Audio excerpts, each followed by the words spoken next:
Hello guys, I am कशिश। जैसे कि आपको पता है क्लास 9 की ऑलरेडी सीरीज़ स्टार्ट हो चुकी हैं। आज से क्लास 8 की भी साइंस की सीरीज़ स्टार्ट हो चुकी हैं। Chapter number first, crop production and management. आज चैप्टर नंबर फर्स्ट अपन स्टार्ट करने वाले हैं। तो प्लीज़ जिन लोगों ने 9th की सीरीज़ नहीं देखी हैं, तो प्लीज़ जो लोग बच्चे 9th क्लास के हैं वो प्लीज़ 9th की जाके वीडियो चेकआउट कर सकते हैं। एंड 8th के जो हैं वो प्लीज़ आने वाली वीडियोस में बने रहिए मेरे साथ एंड एंजॉय कीजिए, पढ़िए, समझिए और जो भी प्रॉब्लम आए कमेंट बॉक्स में अपना प्रॉब्लम डिस्कस कीजिए। आज chapter number first, crop production and management अपन पढ़ने वाले हैं। ठीक है, तो ध्यान से पढ़ते हैं एंड समझते हैं। जिसको भी जहाँ भी प्रॉब्लम है प्लीज़ कमेंट बॉक्स में अपना प्रॉब्लम डिस्कस करिए।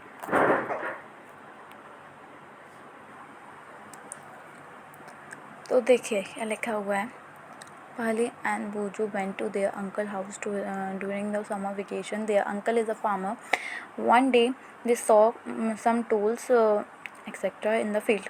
ठीक है, तो एक दिन क्या, दो बच्चे थे जो कि अपने अंकल के घर पे समर वेकेशन के टाइम पे आए हुए थे। उन लोगों ने, वो फार्मर थे और उनके अंकल फार्मर थे, तो उन लोगों ने क्या देखा, वहाँ पे काफ़ी सारे खेत देखे, वहाँ पे टूल्स देखे। जैसे फार्मर्स, आपने देखा होगा खेतों में काफ़ी तरीके के वो खोदने की वो मशीन्स होती हैं, टूल्स होते हैं, कुछ ना कुछ फावड़े, हिंदी में फावड़ा वगैरह कुछ ऐसा बोला जाता है। वो सब उन लोगों ने देखा। ठीक है, उतना ही लिखा है ये। एंड आगे देखते हैं।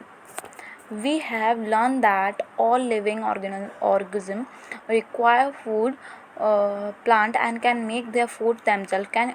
Can you recall how green plants synthesize their own food, animals including human, and not make their own food? So where do animals get their food from? But first of all, why do we have to eat food? इसमें लिखा है कि देखिए, जितने भी all living organism हैं उनको food की ज़रूरत है। मतलब जो भी जीव जंतु हैं, उस इंसान को, किसी भी एनिमल को, प्लांट को, किसी भी चीज़ को, हर चीज़ को क्या है, फूड की ज़रूरत है, खाने की ज़रूरत होती है। Plant can make their food themselves. मतलब जो प्लांट हैं, जो पौधे हैं, जो पेड़ हैं, वो अपना खाना खुद से प्रिपेयर करते हैं, खुद से बनाते हैं। Can you recall how green plant synthesize their own food? आप बता सकते हैं कि जो ग्रीन प्लांट्स होते हैं वो अपना फूड कैसे बनाते हैं, कैसे सिंथेसाइज करते हैं? ठीक है, तो आपको पता ही होगा कि जो प्लांट्स होते हैं वो कैसे फूड बनाते हैं। क्यों प्लांट बनाते हैं, फोटोसिंथेसिस एक प्रोसेस होती है, उससे वो अपना खाना बनाते हैं। कौन? पेड़ पौधे वगैरह। आप अब ये बोलेंगे कि फोटोसिंथेसिस प्रोसेस क्या होती है, तो आपको फोटोसिंथेसिस प्रोसेस शायद आगे के चैप्टर में पढ़ाई जाएगी या फिर नेक्स्ट क्लास में पढ़ाई जाएगी, या फिर शायद कुछ लोगों ने पढ़ी होगी ऑलरेडी। तो मैं आपको थोड़ा सा बता देती हूँ। फोटोसिंथेसिस एक ऐसी प्रोसेस होती है जो प्लांट्स खाना बनाने में यूज़ किया जाती है। मतलब सूरज की किरणें पेड़ों पर पड़ती हैं और उससे जो प्लांट्स होते हैं, जो पौधे होते हैं, अपना खाना बनाते हैं, प्रिपेयर करते हैं। तो ठीक है, ये मैंने बहुत शॉर्ट वे में समझाया है आपको। फोटोसिंथेसिस बहुत लॉन्ग वे में आपको आने वाले चैप्टर्स में या फिर आने वाली क्लासेस में अच्छे तरीके से एक्सप्लेनेशन के साथ आपको मिलेगी।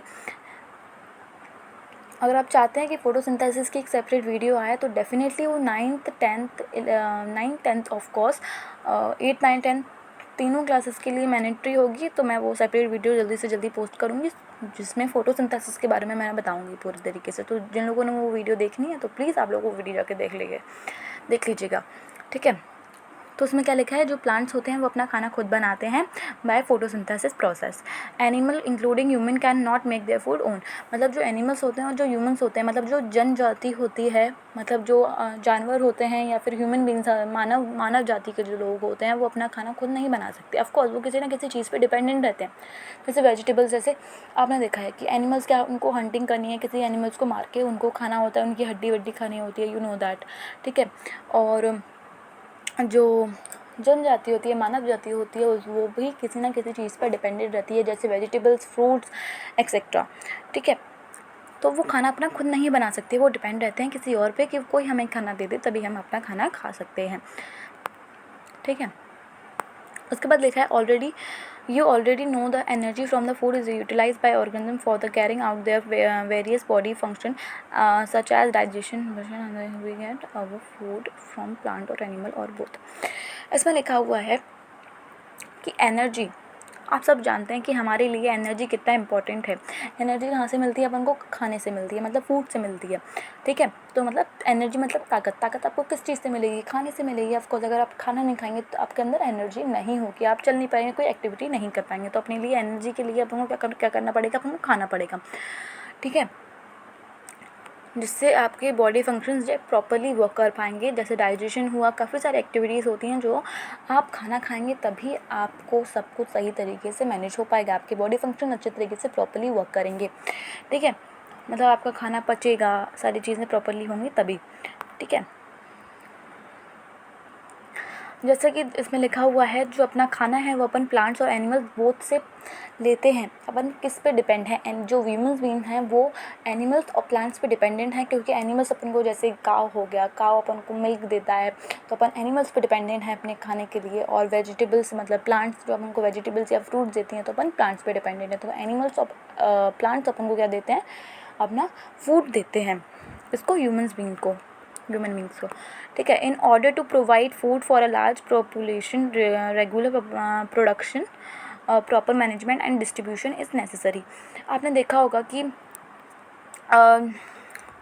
अगर अपन को खाना चाहिए, ठीक है, तो अपन को वो खाना बनाना भी पड़ेगा। अपन कैसे बनाएंगे वो खाना? अपन को ऐसा तो हो नहीं सकता कि अपन बिना कुछ बनाए अपन खा लें, नहीं, ऐसा नहीं होगा। आप जैसे अपन वेजिटेबल्स भी हैं तो अपन को वो वेजिटेबल बनानी पड़ेंगी, चीज़ें होनी पड़ेंगी, जैसे गेहूँ हो गया, सारी चीज़ें होंगी, तो अपन को उसको फसल उगानी पड़ेगी, उसके बाद ही अपन चीज़ें प्रॉपरली खा पाएंगे या बना पाएंगे, ठीक है। तो इसमें यही लिखा है कि अपन को, अगर अपन को लार्ज अमाउंट, मतलब काफ़ी सारे, जैसे अपने दो तीन लोग हैं समझ में आता है, बट काफ़ी सारे लोगों को जब अपन को खाना खिलाना है, जिनको खाने की ज़रूरत है, जिनको खाना प्रॉपरली चाहिए, मैंडेटरी है, जिन लोगों के लिए नीडेड है, तो उनके लिए क्या, तो उनके लिए बनाए गए हैं खेत वगैरह, जहाँ पे काफ़ी सारे लार्ज अमाउंट में खेती होती है, फील्ड बहुत काफ़ी लार्ज अमाउंट में क्या होता है खाना, जैसे गेहूं की फसल होती है, चावल की फसल होती है, काफ़ी सारी फसलें इसलिए बनाई गई हैं कि हर एक इंसान को प्रॉपरली खाना प्रोवाइड हो पाए, क्योंकि सबके लिए नेसेसरी है खाना, food necessary for human beings also, ठीक है। तो सबके लिए खाना इंपॉर्टेंट है, इसलिए क्या, जब लार्ज अमाउंट में चीज़ें करनी पड़ती हैं तो काफ़ी बड़ा एरिया चाहिए होता है उन चीज़ों को प्रिपेयर करने के लिए, उन चीज़ों को बनाने के लिए। तो आपने देखा होगा खेत जो होते हैं, जहाँ पर फसलें होती हैं, गेहूँ की, राइस की, काफ़ी सारी फसलें होती हैं, वो बहुत लार्ज अमाउंट में, लार्ज एरिया में होती हैं। कभी आपने ये नहीं देखा होगा कि छोटे एरिया में कोई भी फसल या फिर कुछ भी उग रहा है, नहीं, ऐसा कभी नहीं हो सकता, क्योंकि उनके लिए, क्योंकि अपन वो चीज़ क्या होता है, जो किसान वगैरह होते हैं वो बहुत लार्ज अमाउंट में बना रहे होते हैं, क्योंकि उनको ये चाहिए होता है ना कि भाई हम अकेले नहीं हैं जो खाने वाले हैं, हमको काफ़ी सारे लोगों को खिलाना है, क्योंकि वो मैंडेटरी है लोगों के लिए। अगर वो नहीं खाएंगे तो क्या होगा, उनके अंदर एनर्जी नहीं रहेगी, वो मतलब कुछ नहीं हो पाएगा, समझ रहे हैं? क्योंकि खाना is the most important thing in our life. तो उसके लिए क्या है, खेत बनाए गए हैं खाना बनाने के लिए, तो वो किसान क्या करते हैं, खेत पे अपना खाना वगैरह उगाते हैं, गेहूँ वगैरह उगाते हैं, फिर उसको सेल करते हैं, जिससे सभी लोगों तक वो खाना पहुंच पाए आराम से, ठीक है। तो वही लिखा है इसमें। उसके बाद एग्रीकल्चरल, ठीक है, प्रैक्टिसेस, इसमें लिखा है people were 10,000 mean they were the wandering and the group from place to place and search food and the, देखिए ये बॉक्स में क्या लिखा है आप लोग पढ़ लीजिएगा आराम से। इसमें लिखा है कि जो पहले के लोग थे, रोमांटिक जो लोग थे, वो कैसे थे, ऐसे घूमते रहते थे खाने के लिए, पीने के लिए, सब्ज़ी के लिए, कुछ भी, वो ऐसे ही घूमते रहते हो। कुछ टाइम बाद फिर क्या हुआ, थोड़ा सा चीज़ें और सेटल डाउन हुई सारी चीज़ें, तो उनको क्या है, कच्चे फ्रूट्स और कच्ची वेजिटेबल्स वो लोग खाने लगे, मतलब कच्चा फल और कच्चा सब्ज़ी वगैरह वो लोग खाना स्टार्ट कर दिए। उसके बाद फिर वो क्या करते थे, एनिमल्स को मार के, हंटिंग एनिमल्स, मतलब एनिमल्स को मार के वो लोग खाना खाते थे, जैसे चिकन वगैरह, सारी चीज़ें, ये सारी चीज़ें, ठीक है। उसके बाद धीरे धीरे कल्चर स्टार्ट हुआ, तो उनने फूड क्रॉप्स, मतलब गेहूँ उगाना, चावल उगाना, ये सारी चीज़ें स्टार्ट कर दी। वहाँ से क्या हुआ, एग्रीकल्चर का बॉर्न हुआ, agriculture. When plants of same kind are cultivated at one place on a large scale, it is called a crop. मतलब कोई भी प्लांट, अपन को अगर कोई भी चीज़ मैंने आपको जैसे कि बताया, कोई भी प्लांट अगर जैसे गेहूँ हुआ, राइस हुआ, किसी भी चीज़ की अपन अगर खेती कर रहे हैं तो उसके लिए अपन को लार्ज अमाउंट चाहिए, लार्ज एरिया चाहिए, सारी चीज़ें लार्ज चाहिए, काफ़ी बड़ी चाहिए होती हैं। तो उसी जो बड़ी जगहों पर जो खेती होती है, जो पेड़ उगते हैं, उनको जो अपन को फूड प्रोवाइड करते हैं, वो क्या है, बहुत बड़ी जगहों पर होता है। उसी चीज़ को क्रॉप बोला गया है कि कोई भी जो लार्ज स्केल में जो चीज़ बने, जो लार्ज प्लेस पे बने, उसको ही क्या बोला गया है, क्रॉप बोला गया है। When a plant of the same kind are cultivated at one place on a large scale, मतलब एक ही जगह पे काफ़ी बड़ी जगह, it is called a crop.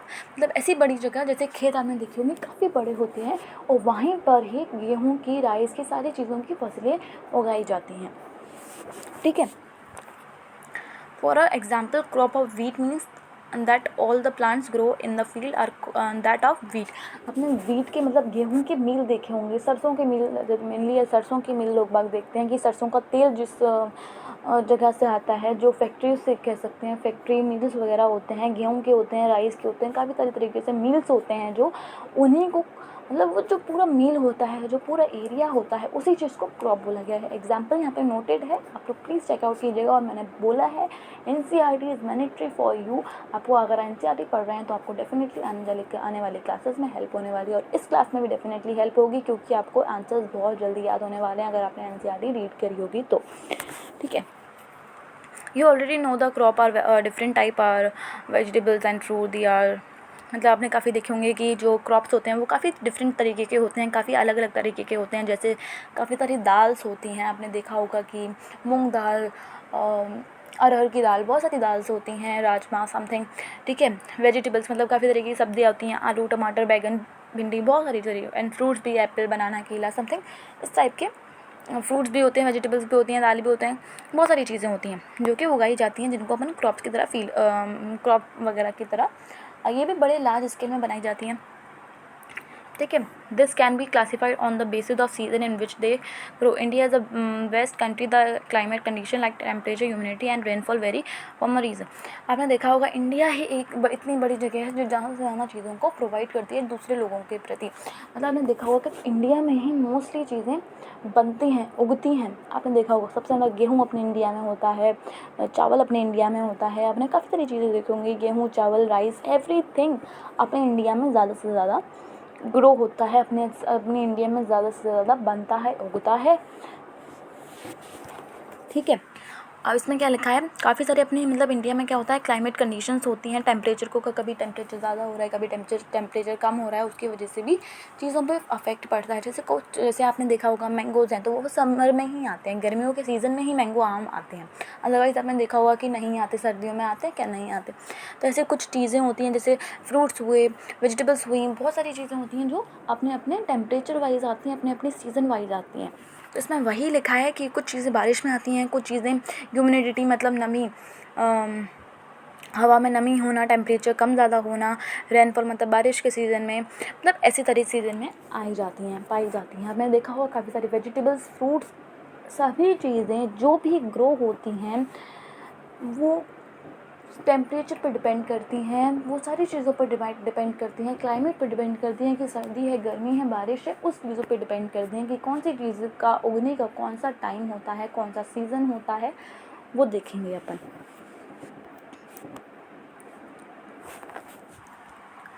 Variety of crops grown in different parts of the country. This to both the cropping pattern can be। आप बोल रहे होंगे मैम पूरा क्यों नहीं पढ़ रही हो दीदी, भाई क्यों नहीं पढ़ रही हो NCERT पूरा? भाई मैं जब तक पूरा पढ़ूंगी तब तक पढ़ चुके होंगे आई थॉट।